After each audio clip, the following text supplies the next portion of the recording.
Hello everybody, my name is Anne Teato and welcome to episode 69 of the Psychic Matters podcast. There are just 4 days left until voting closes for the People's Choice Podcast Awards. Thank you so much to all of you who have voted so far for Psychic Matters. I'm so appreciative. And for those of you who have not yet voted, I wonder if I could ask you all a big favour. Do you think you could go to this website, www.podcastawards.com, and if you could go there now and vote for Psychic Matters in the People's Choice Podcast Awards, I'd be so very grateful to you. And it's in the spirit of these particular podcast awards that we ask and work with our audiences to ask for your votes. So if you really love Psychic Matters, you love the episodes, you love the advice, you love the experts, you love everything about it, and you've learned things and you find it really a rich resource, then I would absolutely love it if you would go and vote for me. Please, you've just got 4 days to get your votes in. So time is running out. So how do you do it? How do you vote? You go to the website, podcastawards.com, and when you get there you'll see I'm listed in 3 categories, and I'd ask you to vote in all of those 3 categories. So I'm listed under religion and spirituality, I'm listed under Best Female Hosted Podcast, and I'm listed under the Adam Curry People's Choice Award. So please do go to the website, look up those 3 categories: religion, spirituality, Best Female Hosted Podcast, and the Adam Curry People's Choice Award. And you'll see when you get to that website, you'll see there's a blue bar across the top and it says nominations are open. When you click on the blue button, you will find this year's voting. So grateful to you for doing that for me. Just 4 days left. Podcastawards.com. Thank you so much. And now it is time for this week's podcast episode with my next guest, who is a fantastically talented medium and an excellent tutor. You are going to learn a lot in this episode about the importance of dedication to your mediumship training, not just in a 1-week course, not just in a weekend little soiree off to go off with your friends and do a bit of training, but in training year after year after year. And I would ask that as you listen, you consider very carefully the wisdom in the words of my guest this week, as she explains why we should all endeavour to follow in the footsteps of the amazing pioneers of mediumship who went before us and who were all absolutely devoted to serving the spirit world in the very best way and to the highest standards that they possibly could. Enjoy. Today, I am delighted to say that we are joined by Pamela Pollington, CSNUt, who is a spiritualist medium and a qualified healing medium as well. And Pamela has been working for many, many years, regularly taking the platform to demonstrate mediumship in spiritual churches and centres across the UK and in the USA and beyond. And one of her passions is teaching and passing on the amazing knowledge that she has learned on her life path. And she's on the show today to talk to us about her passion for mediumship and how important it can be for grieving people to receive evidence that their loved ones in the spirit world have survived physical death. Pamela Pollington, welcome to Psychic Matters. Thank you. Good morning. Thank you for inviting me. Good morning. It's such a pleasure. It's great to have you here. It's so wonderful to have you on the show and to spend a little time in your company. So thank you so much for agreeing to join us. I know, Pamela, you've got a really busy schedule, so we're very honoured to have you here. Pamela, maybe we can start with you just speaking a little bit about what led you into this work as a medium and a healer as well. Yeah, sure, no problem. So, I mean, unfortunately, it was sadness that brought me into spiritualism. My daughter passed in the spirit world. And I mean, with all that turmoil that was going on at that time and that sadness, my sister had gone around to a friend's house and she happened to bump into a medium there who said, I need to see your sister. So that was within the first week or 2 of my daughter passing. And she kind of came round and she gave me a lovely reading. And it was kind of at that stage that it kind of ignited this little spark within me, just to say to myself, this lady brought me so much comfort and evidence that my daughter was still around, that she had survived this physical death. She gave me things that there's no way she could have known. And even to the point of going into my daughter's house or flat and checking and looking for something she had said I would find, and I found it there. So again, I just realized at that time that there must be more to life than what we see here. My mum, she lost her mother when she was a young woman. And so she always believed in spiritualism. So my mum was kind of always believed in the afterlife. But I think with my journey of always having that, I suppose, that spiritual need, I was involved in another religion for 12 years, which is very anti, I suppose, what I do now. But I had left that religion, and for about, I think it was about 8 years, and I was not looking for anything religious based. It's something I didn't want to get involved in ever again after my experience. So to cut a long story short, my sister-in-law, who we lost my mother-in-law when she was quite young as well, she went to a spiritualist church when her mum passed. So she said to me, Pam, why don't we come to a church, spiritualist church, and because it really helped me. So I remember going to the church. I mean, it was kind of, I suppose, not long into, a month after my daughter passed.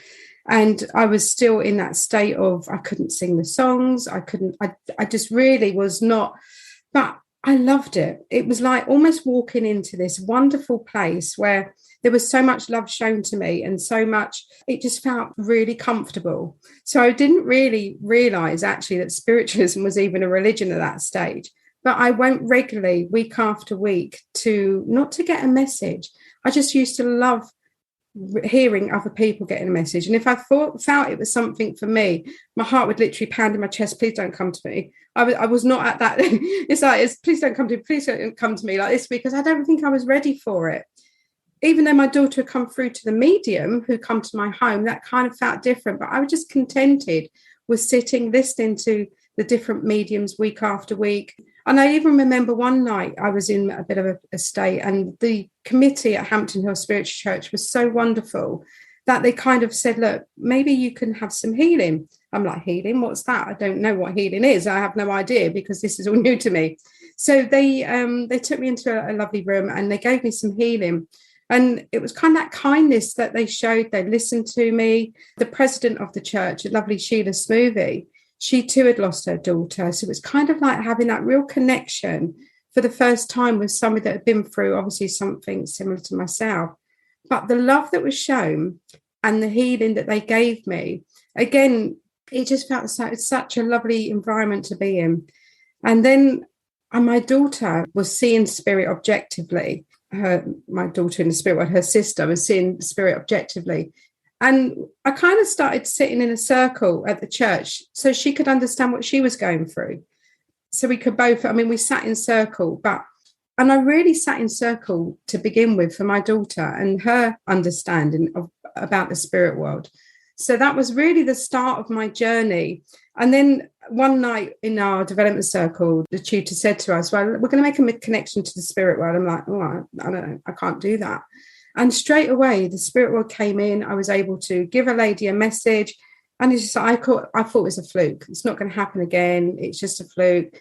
And then the next time and the time after, it took me quite a while before I'd actually even accept that I was a medium and that I could do this work. But at that stage, I kind of threw myself into it. I kind of went to everything that I could have done, all the church circles, sitting in a private circle. And then my heart was really drawn to going to the Arthur Finlay College. I don't know. I just was Googling one day and I saw this beautiful college. And I knew at that stage, I need to go there. It was kind of like pulling me, drawing me. And I was looking at a course that I really wanted to go on, a Simon James's course. And then a medium I booked a reading with, again, is a tutor at the college, which is the lovely Andrew Manship. He come around and give me a reading. He said, I want you to go to the college. I need you to do that. And I want you to go on Simon James's course. That was the one I was looking at. So kind of like real. It kind of made it all sense and it all slotted into place. So therefore, that started my journey of going to the college, taking my development seriously and just wanting to be the best that I could be. And in a way, it was a kind of that time I was spending on my spiritual development was the time that I was spending with my daughter in the spirit world. It wasn't that I needed to hear from her, because I kind of had this, I had the belief there that she was still around, but it was just that time. I knew that she was there helping me. So that was really important to spend that time with her as well as my development. But actually, I say sitting in the church week after week, you kind of see the mediums, they're really good. They're not so good. And it's not that you want to judge people, because all mediums can have a difficult night. But the ones that are just like, you kind of get to learn the ones that are working mediumship and their evidence. And then you kind of learn, they're not really with the spirit world. They're more psychic because they're talking about the person and not the spirit world. So I just felt sometimes that wanting to be the best that I can be, because I feel we have a duty, not only to ourselves to be the best, but to the spirit world and to the recipients. And what saddened me sometimes when the medium wasn't so good, it saddened me to think that somebody might have taken all that effort to come to a spiritualist church and they didn't receive the quality, I suppose, of the demonstration. And it might have put them off of ever coming again. And I didn't want to ever be like that. I wanted to be the best that I could be for all parties involved. So I suppose that's really why I took my mediumship very seriously and dedicated the time that I did, which I kind of feel is a little bit lacking in today's society, because we want everything instant. There's not the devotion there or the want to develop yourself to the best standards that you can do. That's my experience. It's fantastic. It's a wonderful story. I'm so sorry about the loss of your daughter, Pamela. It's obviously incredibly tragic for you, for your family. It's interesting to know that your mother also went through a similar experience, losing a daughter herself. That was extraordinary. Oh, no, my mum lost her mum young. Oh, she lost her mother young. Yeah, my mum was only in her early 20s when her mum passed the spirit world. So it's kind of, that's what ignited her search. She always believed in the afterlife. It's fantastic. I find it very interesting that you went along for your daughter's benefit, your living daughter, to help her with her exploration of this spiritualism and developing in a circle. And you spoke there about her seeing spirit objectively. Could you perhaps explain for the listeners what that might mean? Yes, I can. Well, objectively means outside of. Subject is when you see it within your mind. Object is where you see outside of. And she kind of had a few experiences because she was just had a baby at the time. And she saw a lady sitting at the top of her stairs in this home that she was living in at the time. My daughter come to her and showed herself when because my daughter had a tragic accident, how she was after she passed.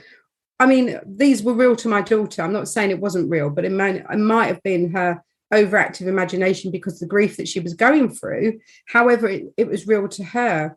And she then moved out the place she was living in because of things happening. And she come and live with me. But even living here, she could see somebody walking downstairs. But that's objectively. I think really it could have been the deep grief that she was in. I'm not saying it wasn't real to her, but it felt real at the time. But it's just to understand, for her to understand what the spirit world's all about, really.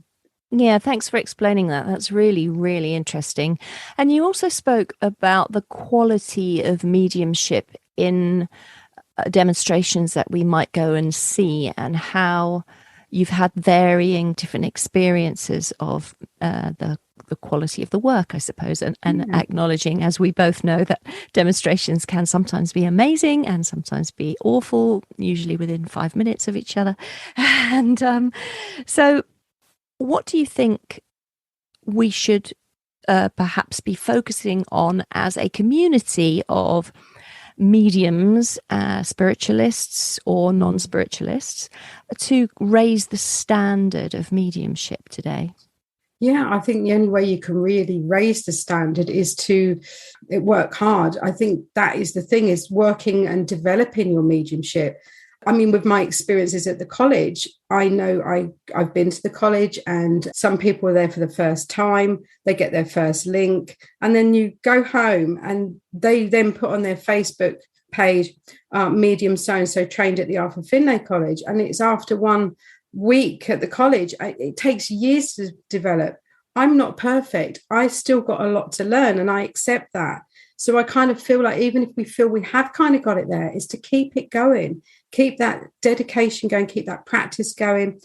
With myself, wanting to be the best that I can be, I kind of done a mentorship to with my CSNU. So I wanted to get that qualification for myself, really just to take it. It's such a, I suppose what I'm trying to say, it is such a responsibility being a medium.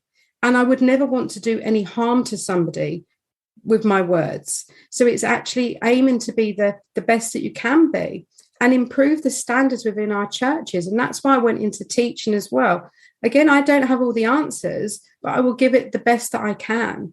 And with the teaching side of things is to improve the standards also within our churches and use what I've learned, I suppose, in my journey. I've had some fabulous tutors. I've been really, I suppose, thankful in that way, or really, it just feels I've been really lucky as well that I'm able to go to the college and I'm able to do the courses there or workshops other places, because it wasn't just the college. Within my church, Hampton Hill Spiritualist Church, we have a really good learning, developing circles. So we have Martin Twycross is at our church. He does a lot of the teaching there. His wife, Linda. So again, we had really good quality teachings within the church, but every week I would go. And sometimes you feel like people today, well, I'll go once this month. Oh, I can't make it next week. And it's just like, there doesn't seem to be any consistency with people. They're not taking it serious as what the old school did, the pioneers. I mean, we talk about the pioneers. We talk how dedicated they were to their developing and their training and sitting for spirit and all this. It takes time. And I think people have got to realise it's not a competition. It's not a race to be the best you can be. It's about supporting each other as well, and giving that support back. And also, we're talking about my church at Hampton Hill. I kind of joined the committee as well. I'm vice president there. But I joined the committee really because of the love and I suppose the care that was shown to me at that time. When I was at the lowest of my life, losing my daughter very tragically, it's just out of the blue. It wasn't expected. She wasn't poorly or anything. And it was just one of, really tragic accident. Losing her was at the lowest of my life, that I was shown that love and that care at that time. I wanted to give that back as well, which is why I joined the committee. So it's not just dedicated to my teaching, it's dedication to the church that I belong to, because I will always be eternally grateful to those lovely committee members that showed me that love and support. And you spoke about the healing as well. Maybe the healing was something that I maybe didn't want to do to begin with, but I just firmly believe that the Spirit would open these areas for us.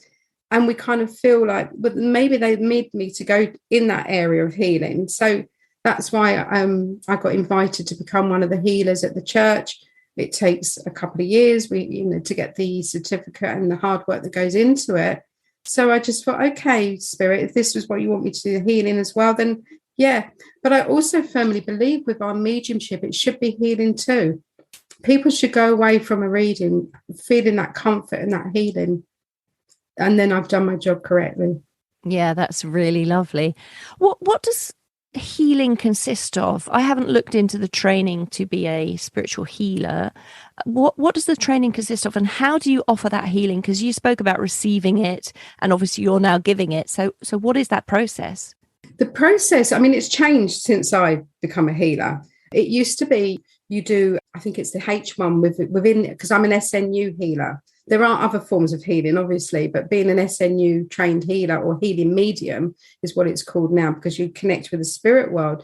So when I was doing it, you had to the H1, which is your theory, your written work. So you learn all of the theory and you submit your essays like you do with your CSNU.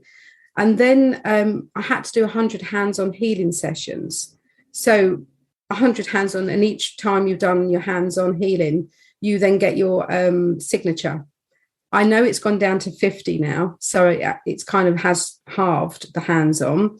I think people were just feeling it was too long for them, and then you had to go to free review days as well, which is training days. So, I mean, Hampton Hill Spiritualist Church has got a wonderful group of healers. I think at the time when I was training, I think we had about 20 healers. Oh, obviously, we've just been through COVID, so everything's changed. So we have to keep thinking pre-COVID. We had about 20 healers, very, very busy on Wednesday evenings, but the atmosphere is wonderful. And I do find whenever, even if I'm having a sort of low day myself, you go and do healing, and it's from spirit, through spirit, to spirit. So you connect to the spirit world or to the source, so from the spirit world, and then the energy flows, the healing energy, and it knows where it needs to go. So you don't need to touch the place or anyway, you just put your hands on, and you can also do distant healing and absent healing. So there is that too. And how do people feel after they've had a healing session with a healing medium? Yeah, that's what I was going to say. Just how I feel when I've given healing. I always go home buzzing. So I know it's kind of like part of the healing, it touches the vessel, it sticks to the side, if that makes sense, you're the vessel. They go home feeling wonderful. They sleep better, if that's an area that...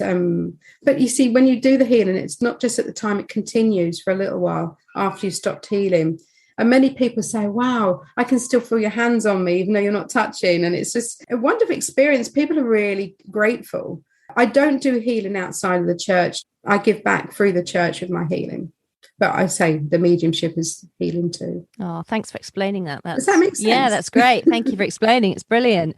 And you spoke also about the devotion, I think, the devotion that we have to our work, and that we recommend others have as well, that total devotion to the spirit world. You spoke before the interview started about how we're working for spirit. That's interesting. It's just the commitment, really. I feel some people, they flit in and flit out, and then they wonder why they're not progressing. It takes dedication to do this work. It takes commitment to do this work. And if you keep flitting, like, oh, yeah, I'll be there tonight, and then they don't show up, oh, I'll be there next week. It's kind of like there's no seriousness in it. It's not a hobby. I just feel it's part of my life. And that's really important to me, to dedicate that time for the spirit world. And I feel it's all about, when I talk about dedication to the spirit world, I kind of feel we owe them to do the best that we can. And we're not going to become mediums overnight. It's going to take many, many, many years. And that's where the dedication needs to come in, is to be committed. I think that's just so lovely that we have this duty to the spirit world of which you spoke. Yeah, it's duty and service, isn't it, really? So if somebody wanted to, they're dedicated, they've got a devotion to the work and to the spirit world, and they want to carry on, where should they go to get the training, the good training that they need, if, rather than pitching up to the wrong place every week? What's the process for those people? I always say to my students, before you choose a teacher, watch them work. That is one way. So watch them work. If you like the way that they work and you feel drawn to them, then just go for it. I don't believe that you should just have one tutor. I kind of had many throughout the way. I mean, I've been very lucky to go. I've been very fortunate to go to the college and have the best tuition, because the Arthur Finlay College, I feel, is where, I know not everybody can go there because of the money side of things, but it is you just go there for the whole week, and it is totally a wonderful experience. It just feels, it's just, everyone that goes there will know, it just feels like home. It just feels that really, but you're dedicating yourself for that whole week just to work with the spirit world, to be with like-minded people. And it's an amazing experience. So I've been very fortunate in that way. However, even if you can't afford to go, watch your medium work. But I'm a firm believer, actually, when the student is ready, the tutor will appear. And that's the way it's kind of worked for me, that I've always had the right tutor at the right time. And that's probably, I'm very lucky in that way. But that's what I feel too, that the tutor or yourself, the student, will kind of meet somewhere, and it will feel right to go with that person if it feels right. And also be your own person. I think I would hate to become a clone of another medium, because I feel we all have our own uniqueness. We all need to be our own people. So if you do find some just sticking to one tutor, you might find you might just work like them or talk like them or do what they do. But again, that's why just have various tutors is always a good thing. I had some wonderful advice by so many tutors. I mean, Mavis Patillo, she kind of said, stick to the ones that know you. So I did. I kind of stuck to, I used to go on Paul Jacobs courses a lot at the college and get involved with their tutors there. So they kind of knew me. They got to know how my mediumship worked, what I needed. So they helped me develop in that way. So I kind of took that advice on board, as to stick to the tutors that know you at the college. Doesn't mean to say you can have different tutors, but it's just they all sing from the same hymn sheet and they all teach the same. So again, that's important, that because many people teach different things out. And I don't teach old school of rituals and things. I know they used to in the past, and some maybe circle leaders still do. I'm very down to earth with my teaching. And I think you should enjoy your development as well, because if you're not enjoying it, then what's the point in doing it? You need to enjoy things that you do in life too. So make it fun if you're going to teach. It's like, just enjoy it and make your students enjoy it too. Are you teaching at the Arthur Findlay College now, Pamela? No, not yet. No, it's on it. I mean, it could be on the cards. I've done the new tutors course. So yeah, we'll just have to see where that one goes. If it's meant to be, I'm a firm believer, but if it's meant to be, it will be. So if it happens, it happens. It's meant to be. And if it doesn't, then I'm not meant to do that. I am teaching, I do my own circles. I teach at Hampton Hill Spiritualist Church, running the development circles there, mediumship practice circle, open awareness circle. I'm also going to be going abroad to Switzerland very soon, which I'm looking forward to teach for the first time. So that's exciting. I love it. I love seeing the students develop. It's a real sort of, it gives you a really good warm feeling inside when they're happy and they're getting the connection, and it's just really helping them on their pathway. That brings so much joy. Yeah, it does. It really does, when you see other people thriving. And Switzerland sounds really very exciting as well. So congratulations on that appointment. Also, you do teach online, don't you? I teach my own group online. That's correct. I also do one-to-one mentoring, which is really good. People want a one-to-one, because not everybody wants to start in a group setting. They want to have that individuality to begin with. And then I would encourage them to start practicing with people and go to a development circle. So that's where you kind of really need it. It's the practice. And if you don't get it right, it doesn't matter. It's just you practicing. No time spent with the spirit world is ever wasted. Never. And it's always something new to learn. Every time I do a reading for somebody, they come, the one-to-one readings, I'm learning all the time. It's fascinating. And we're all unique. You see, the spirit world use our data. They use what we're familiar with. I get unfortunately, or fortunately, I don't know a way to look at it. I get a lot of young pass-ins, because it's what you go through in life. The spirit world will use your experiences. So I know my daughters, they're helping me. So I can just say, come on, my mum can do it. I can just imagine her. Yeah, that's so nice, isn't it? So lovely. A helper on the other side. I know also, Pamela, that you do soul or spiritual assessments. Perhaps you could speak a little bit about that aspect of your work as well. Yeah, soul or spirit. It's really about tuning into the energy of the person and just working with what they need on their spiritual pathway.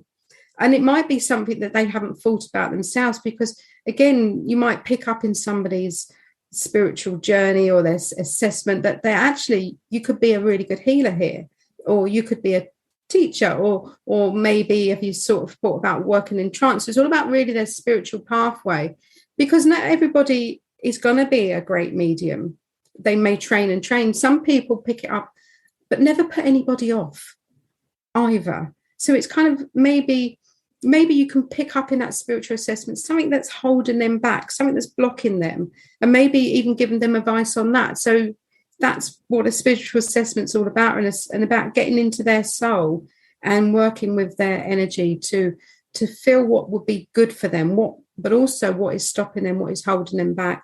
Maybe it's something that happened to them in the past that they need to work on, because I do feel we need to work on ourselves to become the best mediums that we can be. So self-work, self-care is really important too.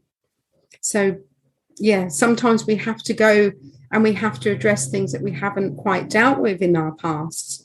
And that can take a lot of unsettlement for a time, but we have to do it to be able to move forward. And for those people that perhaps have never had a spiritual assessment or this is the first time they've ever heard about it, how do you as a medium tune in to somebody else's soul to become aware of all of that information? It's just trust. A lot of it is just trust. I mean, it's I'm not saying with spiritual assessment, it's mostly psychic, but it's not to say that we couldn't link to the spirit world as well, but mostly it's about their energy.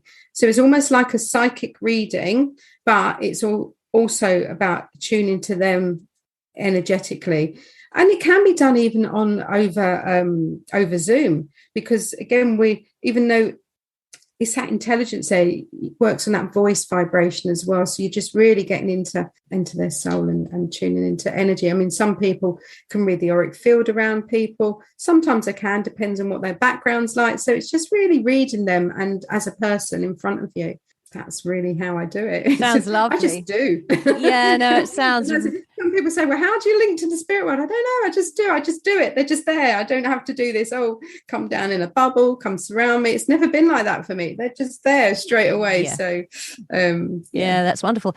And your mediumship, as you've gone through from the beginning, the first steps into mediumship and doing this work to now, how has your mediumship changed? Because for me, my mediumship has evolved in so many different ways, and I'm working in new ways all the time. And so now every time I step up to work with the spirit world, it's like, ooh, it's so exciting. What's going to happen today? But I'm just wondering if you could say a little bit about how your mediumship has changed over the years and evolved. It's always evolving. Like you say, we kind of go into it, don't we? We've got no script. We work blind. We step up. We offer ourselves. You never know what's coming forward. The more you work with the spirit world, obviously, the deeper that connection can become. So it's not to waste any piece of evidence. The spirit will give us the evidence for a reason. Now, I think I've learned to breathe it in and just go a little bit deeper. Am I missing something here? It's okay to get a no. I think that's what I've learned as well, that if somebody says no to me, that's fine, because I will either go back and check, or the spirit world, the recipient can go back. And so many times when they've said no to me, I get a message after, oh, no, you were right. I was able to go back and check it. So, yeah, you were correct. And I say, yeah, I knew I was. No, I joke. And then, but sometimes the recipient just cannot remember. So it's not that the spirit world's wrong. It's not that we're wrong. It's the fact that our recipient cannot remember. So again, over the years, I think you don't let those no's knock your power. You stay in that power, and okay, you're saying no to me. That's fine. That's okay. I'm happy with that. But I will go a little bit deeper. I'll go, and if the spirit will want to bring it back in a different way, they can do. It's probably easier on a one-to-one because, again, you can go a lot deeper on one-to-ones and you on the platform. On the platform, you have to be really careful of how you come across and the words that you use. Because you don't want to offend anybody, but it is a skill that you have to learn, and it really is. And you want the audience to be engaging with you as well. They want to work with you. So sometimes it is a skill, platform work, and it takes a long time to learn that skill. And not to jump too quickly before you're ready is another. I took a lot longer to get on platform than I probably should have done because I found the philosophy difficult, because I'm not a natural speaker, because going back in time to my school days, having dyslexia, not being able to retain sort of words so easily, they don't flow easily. And it's another reason why I wanted to do the CSNUs, to become a better speaker, to actually, because I know that's what's needed as well, the inspired speaking. That was a lot harder for me. So when you think about how have I changed, yes, it's become easier, I suppose, because again, I've worked and worked and worked on it, and that's what you have to do. You have to keep on until you can become. Still lots to learn with my speaking as well. I'm not perfect, but I really give it a go, and I think that's what you have to do. It sounds like what you're saying there as you speak. It's beautiful listening to you talk about that evolvement of your mediumship. And it sounds like what's happened for you is you've grown and grown and grown in your trust with the spirit world. Yeah. And perhaps that's why when you now get a no, you can just go back to spirit world and try to unfold that in the way they meant, rather than thinking you'd done something wrong. Yeah. And again, we have to also learn in life that we're not going to be everybody's medium. We're not going to always meet their needs, because their needs might, I'm talking about the recipient, not the spirit world here. We're not going to always meet the recipient's needs when they come for a reading. I always remember one lady, I kind of felt I'd done the spirit world justice. I brought her sister through to me. Evidence was really good. And then when you get the email saying, oh, you didn't tell me what was in my pocket. It's like, or you didn't tell me what was going in my life. And then it's like, you have to explain, well, you asked for a mediumship reading. That is what I gave you. If it wasn't the need of the spirit world's need to tell you what was in your pocket, then I work for the spirit world, really, and not for you, in a sense. It wasn't their need to say, oh, you've got this in your pocket. They want to test you, some people, when they come for a reading. But again, we're not going to meet all their needs. We have to just accept that. Just hope that we've done our best for the spirit world, because we are the voice of the voiceless. And that's what we have to realise. We are there to work for the spirit world. Yes, the recipient's there, but again, what is the spirit world's need and what do they want to bring forward is always how I work. I love that. I just love that, Pamela. Thank you for explaining all of that. It's beautiful. So people perhaps who live in other countries that listen to this podcast, who don't have access, unfortunately for them, to the Arthur Findlay College and these great training institutions, what can they do you think, to develop their mediumship? Yeah, again, I work with people from America mainly. I've had some lovely experiences by doing one-to-one sit-ins, and there isn't as much in America. I'm just using that, or in other countries, because I've done readings for people in Switzerland, Germany, Holland. So they don't have the churches that we have. So we are very fortunate in England to have the SNU and our churches and other centres that have been built up. So we have a lot in England. Going back to people in other countries, I do run a development circle online, and I do have a couple of American ladies that joined, so that's lovely.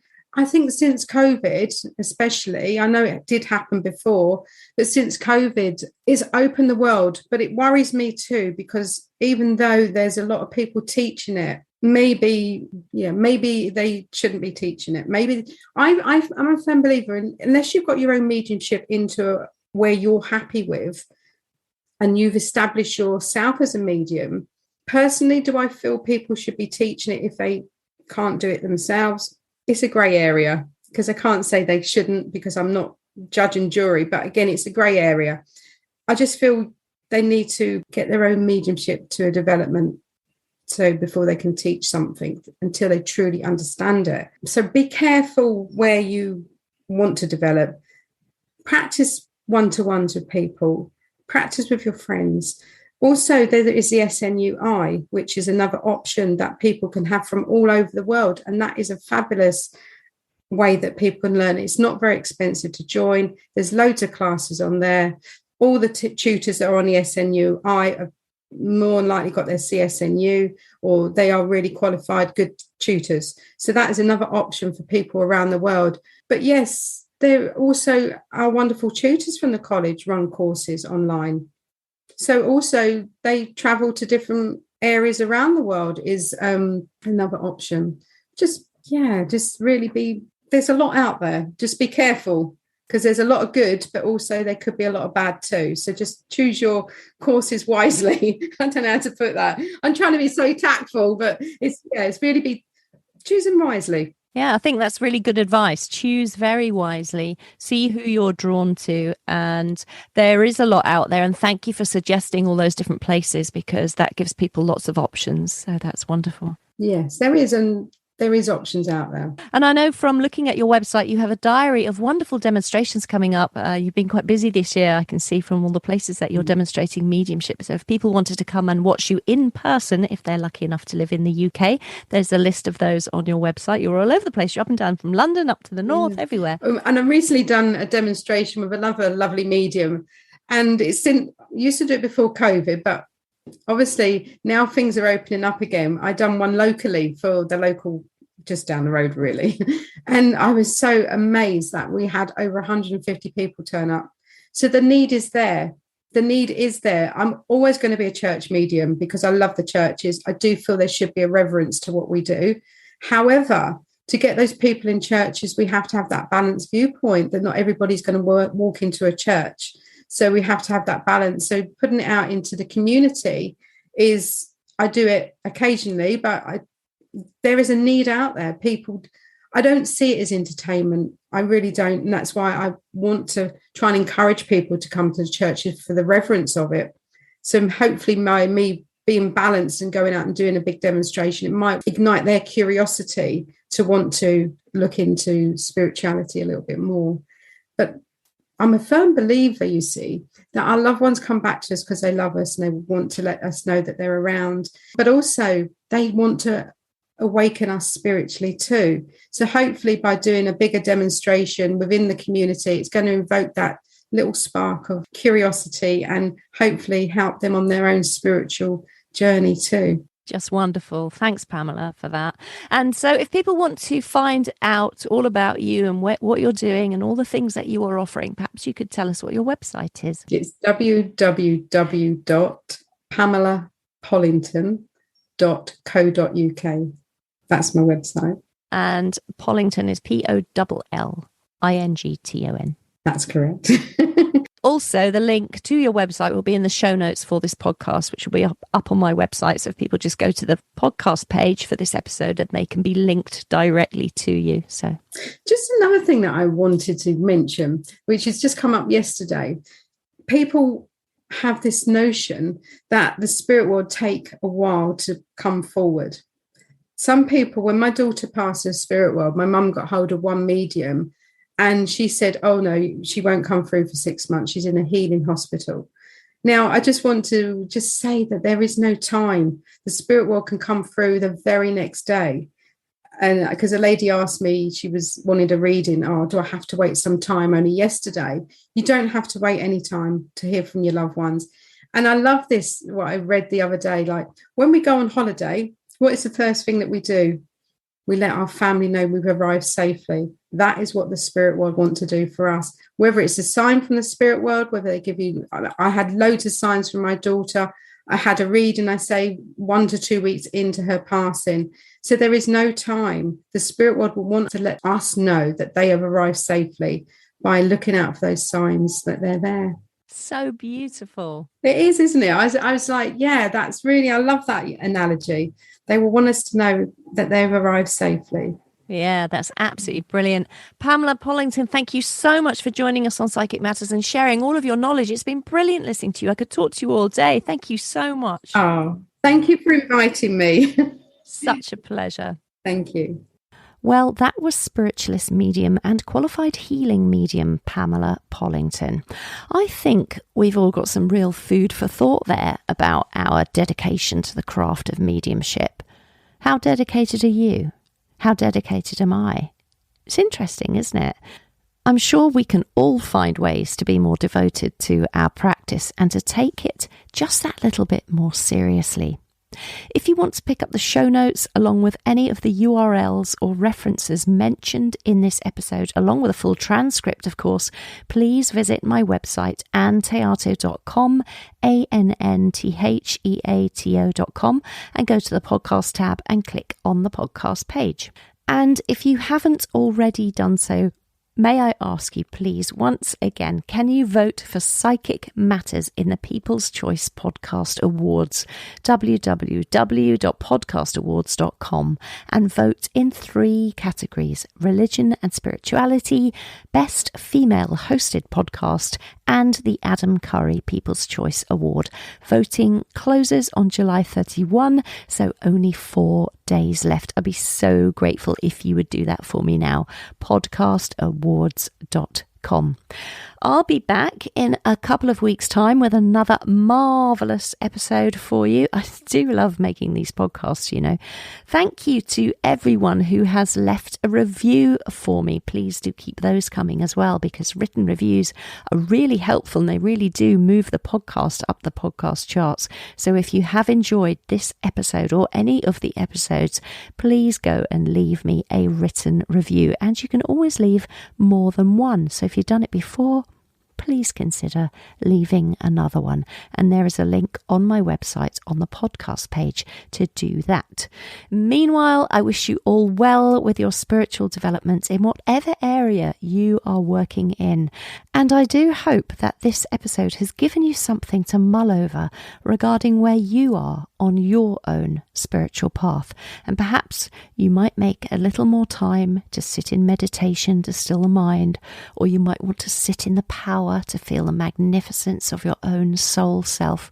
Perhaps you'll commit to practicing your craft on a more regular basis, or maybe you're going to commit to regularly taking a walk with spirit, asking them to accompany you when you go out walking, or just ask them to draw close to you when you sit quietly at home.